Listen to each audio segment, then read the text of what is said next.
Hello and welcome back to the video series lecture. इस वीडियो में हम बात करने वाले हैं advantages, strategic use and disadvantages of data warehouses.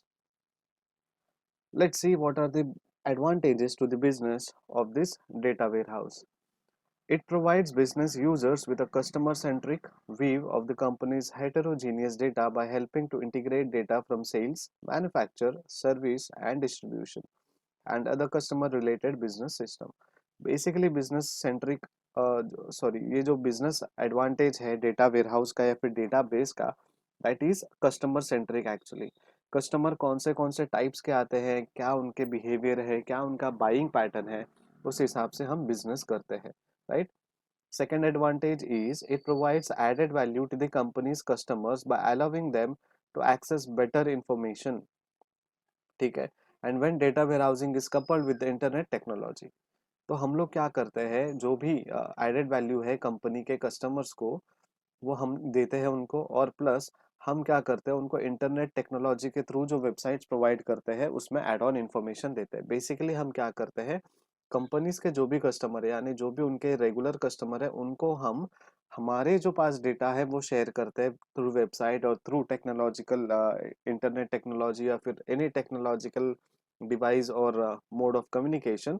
वहां से क्या होता है, हम उनका एक जो इंफॉर्मेशन बेस है, जो डेटा बेस है हमारी तरफ से हम उनको शेयर करते हैं, प्लस जो भी वो वेबसाइट में आएंगे जो रजिस्टर करेंगे उनका भी डेटाबेस हमें मिल जाएगा। So it provides added value to the company's customer. जो भी कस्टमर है हमारे, उनको एडेड वैल्यू मिलता है, क्योंकि उनको क्या करते हैं, हम बेटर इंफॉर्मेशन को एक्सेस करने के लिए एक डेटा वेयरहाउस देते हैं या फिर एक सोर्स देते हैं।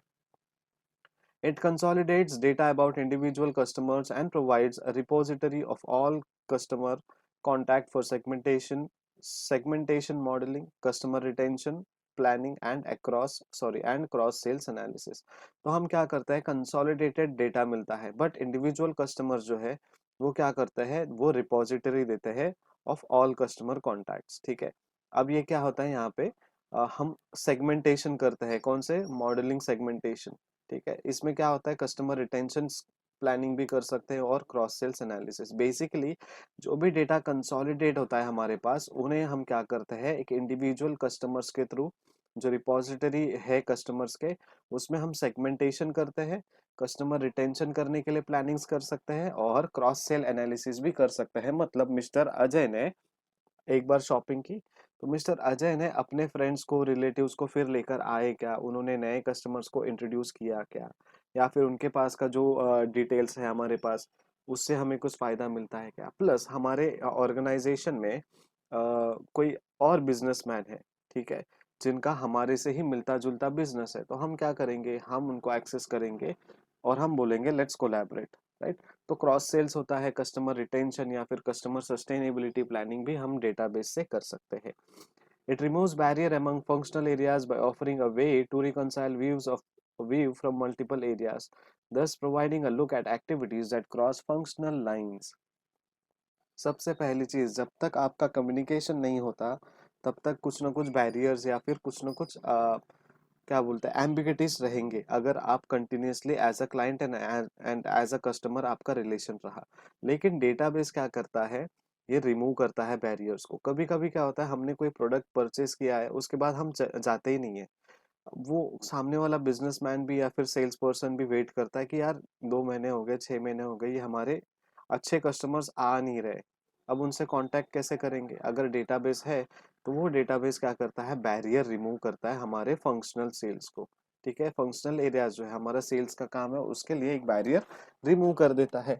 अब मेरे कस्टमर से मेरा बात हो गया है, तो हम उनसे पूछेंगे क्या बात है, आप आए नहीं, लॉकडाउन खुल गया, आप तो पहले भी बोल रहे थे कुछ फंक्शन है, इवेंट्स है, क्या बात है नाउ। जो भी प्रॉब्लम है, जो भी क्वेरीज है, अगर मुझे वो टाइम में प्रोडक्ट अच्छे नहीं मिले होंगे तो मैं अपना प्रॉब्लम बताऊंगा कि यार वो टाइम में लेकर गया बट क्वालिटी कुछ अच्छा नहीं मिला, तो मुझे कुछ भरोसा नहीं रहा। तो इस कम्युनिकेशन से क्या होगा, जो भी प्रॉब्लम्स है, जो भी सॉल्यूशंस चाहिए कस्टमर्स को या फिर जो भी कस्टमर के क्वेरीज है, वो हम वो हम निकाल सकते हैं, और हमारा जो बैरियर है कस्टमर तक पहुंचने का, वो कौन देता है हमें, बैरियर कौन रिमूव करता है? डेटाबेस। अगर समझो डेटाबेस नहीं होता तो हम हमारे कस्टमर से बात नहीं करते और हमारा जो फंक्शनल एरियाज है, ठीक है, वो नहीं कर सकते। अब डेटाबेस होने के दूसरे फायदे क्या है? कस्टमर रेगुलर है लेकिन बहुत टाइम से आ नहीं रहे, सेल्स नहीं हो रहा है, तो हम क्या करते हैं, हम उनको अलग अलग ऑफर्स देते हैं जहाँ पे हमारा बिजनेस जो है रिकंसिलिएट होता है मल्टीपल एरियाज से। और इसमें क्या होता है, हमारा जो एक्टिविटीज है क्रॉस फंक्शनल लाइंस वो भी हम लोग करते हैं, ठीक है। Next, it reports on trends across multi divisional multinational operating units, including trends or relationships in areas such as merchandising, production, planning. अब डेटाबेस क्या करता है, ट्रेंड को रिपोर्ट करता है कि मल्टी डिविजनल ट्रेंड कौन सा है, मल्टीनेशनल ऑपरेटिंग यूनिट्स कहाँ कहाँ, अगर आपके बहुत बड़े ऑर्गेनाइजेशंस है और आपको ये देखना है कि आपका जो मल्टीनेशनल ऑपरेटिंग यूनिट्स है वो कहाँ कहाँ पे, आपका जो डिवीजन है वो मल्टी डिविजनल कौन सा है, एक डिवीजन जो बहुत कुछ काम करता है, प्लस वहाँ का जो ट्रेंड्स है वो कैसा है, कस्टमर का और आपका जो रिलेशनशिप है उन कुछ एरियाज में या फिर आपके रीजन में वो कैसा है, ऐसा सब जो भी इंफॉर्मेशन है जो आपका, चाहे वो मर्चेंडाइजिंग हो या फिर प्रोडक्शन प्लानिंग हो, उसके लिए ये सारे इंफॉर्मेशन आपको मिलते हैं। और इसका एडवांटेजेस कौन देता है आपको बिजनेस के लिए? डेटा वेयरहाउस या फिर database. Now strategic use of data warehouse. Data warehouse strategically कैसे यूज करेंगे हम लोग? देखिए, अगर एयरलाइन इंडस्ट्री है तो उनका फंक्शनल एरिया क्या है? ऑपरेशंस और मार्केटिंग। उनका मेन कोर बिजनेस क्या है? एक या फिर नंबर ऑफ इंडिविजुअल्स को या फिर उनके जो भी पैसेंजर्स है उनको सोर्स से लेके डेस्टिनेशन तक पहुंचाना, यानी एक जगह से उनको दूसरी जगह पे ट्रैवल करवाना। प्लस उनका काम कैसे होगा? मार्केटिंग के थ्रू। अब ये मार्केटिंग के लिए हमें जो डेटाबेस मिलेगा वो कैसे करेंगे? देखिए, crew assignment, aircraft development, mix of fare, analysis of route profitability, frequent flyer programme promotion. अब ये जो है क्रू असाइनमेंट, क्रू भी बोलता है हमें कि हमारे कस्टमर्स कैसे हैं, वो भी हमें कुछ डेटाबेस देता है। एयरक्राफ्ट को डेवलप करना है, हाई लेवल का एयरक्राफ्ट बनाना है, लो लेवल का एयरक्राफ्ट बनाना है टेक्नोलॉजिकली। फिर मिक्स ऑफ फेयर्स, फेयर्स को मिक्स करना है क्या, मर्ज करना है क्या, कस्टमर्स का क्या रिव्यू है। एनालिसिस ऑफ रूट प्रॉफिटेबिलिटी, कौन सा रूट हमें ज़्यादा प्रॉफिटेबल है तो उस हिसाब से हम बिजनेस करेंगे। फ्रीक्वेंट फ्लायर प्रोग्राम या प्रमोशन कुछ हमें लेकर आना है तो लेकर आएंगे। तो डेटा वेयरहाउस जो है उसका इस स्ट्रैटेजिकली या फिर स्ट्रैटेजिक के तरीके से हम यहाँ पे यूज कर सकते हैं। नेक्स्ट इंडस्ट्री देखते हैं बैंकिंग। यहाँ पे प्रोडक्ट डेवलपमेंट, ऑपरेशंस और मार्केटिंग तीन होता है। यहाँ पे प्रोडक्ट क्या है? मनी, ठीक है, और उस हिसाब से उनका जो ऑपरेशन है लेना और पैसे देना, ये ऑपरेशन है। प्लस मार्केटिंग हर कंपनी करती है बिकॉज उनको मार्केट में रहना है। अब ये डेटा वेयर हाउस के थ्रू या फिर डेटाबेस के थ्रू क्या स्ट्रेटेजी यूज कर सकते हैं? Customer service plus trend analysis. अब बहुत सारा ट्रेंड ऐसा चल रहा है कि लोगों को बिजनेस चालू करना है because they are not believing और they don't have any believe in their working condition, ठीक है, उनको भरोसा ही नहीं है रहा कि अभी जॉब रहेगा या नहीं रहेगा, बिकॉज बहुत सारे कंपनीज लॉस में चल रहे हैं। तो वो ट्रेंड जो है अभी नए नए बिजनेस का या फिर स्टार्टअप करने का, उसके लिए कुछ लोगों को लोन चाहिए, ठीक है, तो उसके लिए वो एनालाइज करेंगे कि आजकल का ट्रेंड क्या है और उस हिसाब से हमें सर्विस प्रोवाइड करना है। प्रोडक्ट एंड सर्विस प्रमोशन, उनके जो प्रोडक्ट्स है उनके जो सर्विस है उसको प्रमोट करना। रिडक्शन ऑफ आईएस एक्सपेंडिचर्स, ठीक है, जो भी उनके अननेसेसरी एक्सपेंडिचर्स है उसको रिड्यूस करना, ठीक है।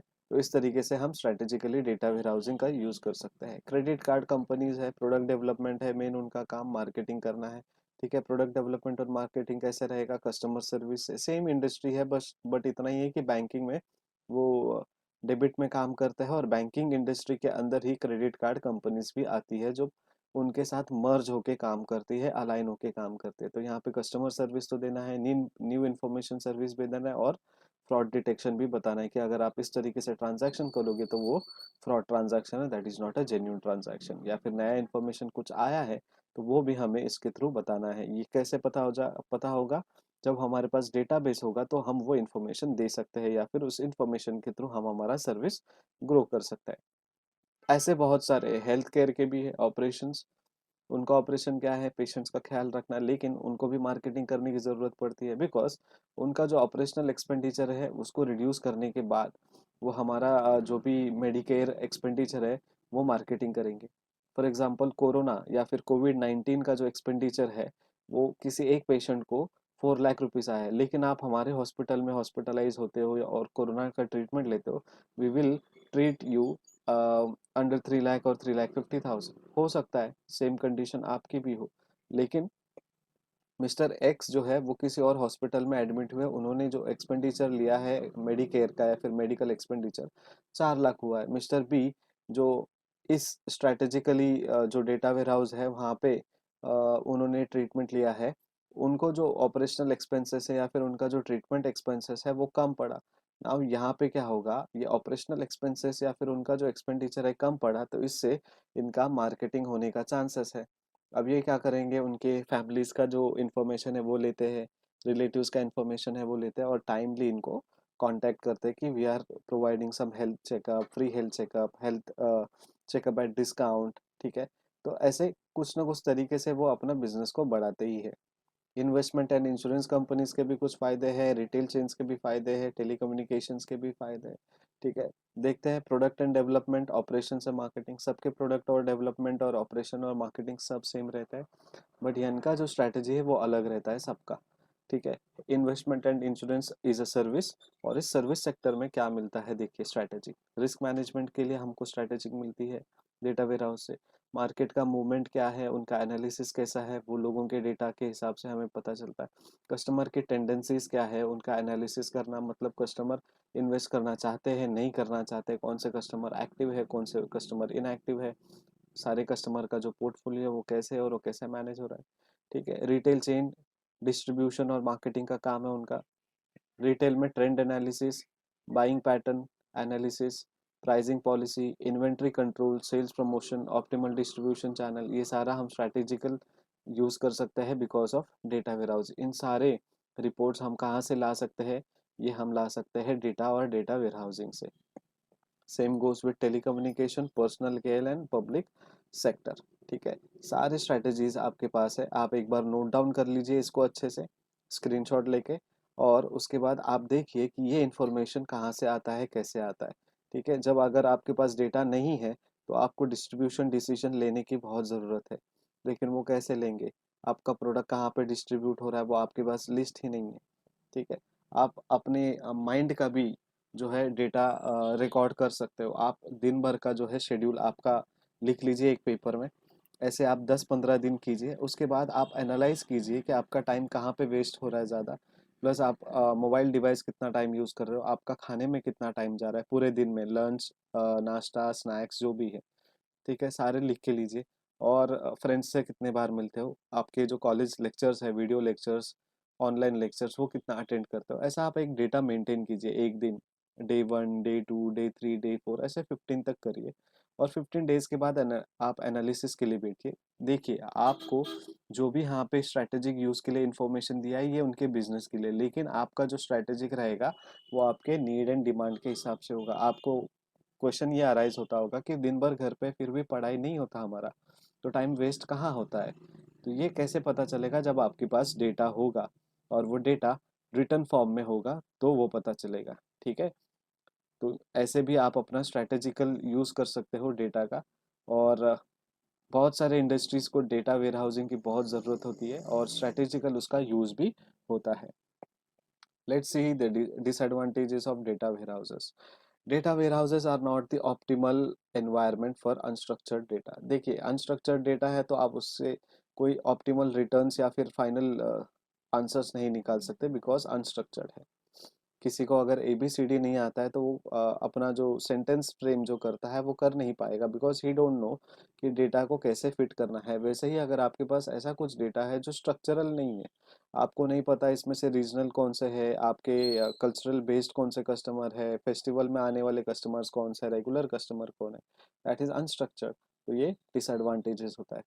Because data must be extracted, transformed, and loaded into warehouse, there is an element of latency in data warehousing data।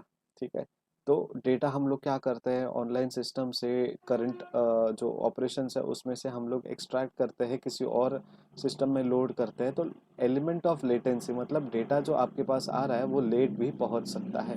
देखिए फेस्टिवल के सीज़न में बहुत सारे शॉप में क्राउडेड रहता है, तो लोग क्या करते हैं, क्राउडेड है, टाइम नहीं मिल रहा है, फिर मेरा वर्किंग ऑपरेशनल टाइम है वो ख़त्म हो गया है, कल डेटा देता हूँ या फिर परसों डेटा ट्रांसफ़र करता हूँ। इसके चक्कर में क्या होता है, डेटा जो है वो लेट पहुँचता है डेटा वेयर हाउस में।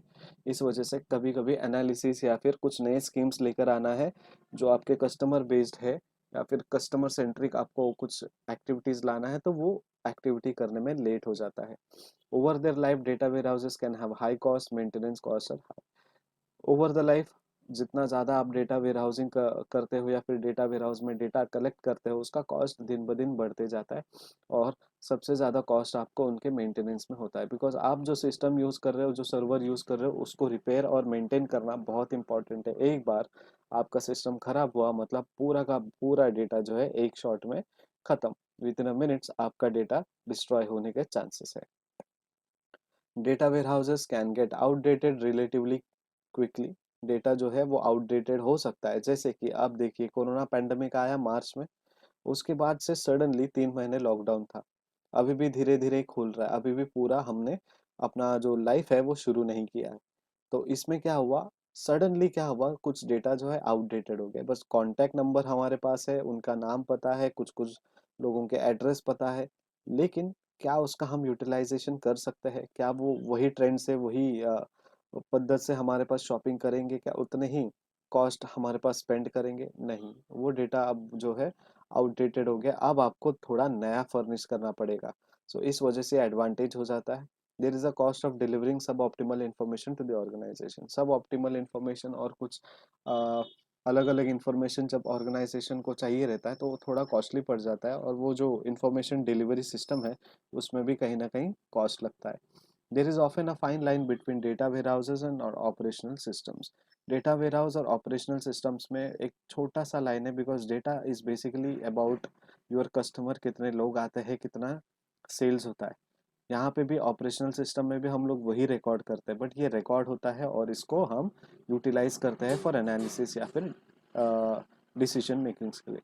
डुप्लीकेट एक्सपेंसिव फंक्शनैलिटी में बी डेवलप्ड और functional may be developed in the data warehouse that in retrospect should have been developed in the operational system and vice versa। कुछ data ऐसे है जो duplicate होता है, expensive functionalities के through हम लोग वो रिकॉर्ड करते हैं डेटा वेयर हाउस में, जबकि उसका जो डेवलपमेंट है वो ऑपरेशनल सिस्टम्स में होना चाहिए या फिर सिर्फ डेटा वेयर हाउस में। दोनों जगह में अगर डेटा मिल रहा है simultaneously then that is a costly work, so it becomes a disadvantage of data warehouses। तो ये था आपके लिए आज का video lecture. Keep watching, keep making notes और सारे कंसेप्ट को पढ़ाई करिए। भले ही ऑनलाइन लेक्चर है लेकिन आपके सिलेबस के हिसाब से है, तो आपको वो पढ़ना ज़रूरी है। Thank you so much, keep watching, keep studying.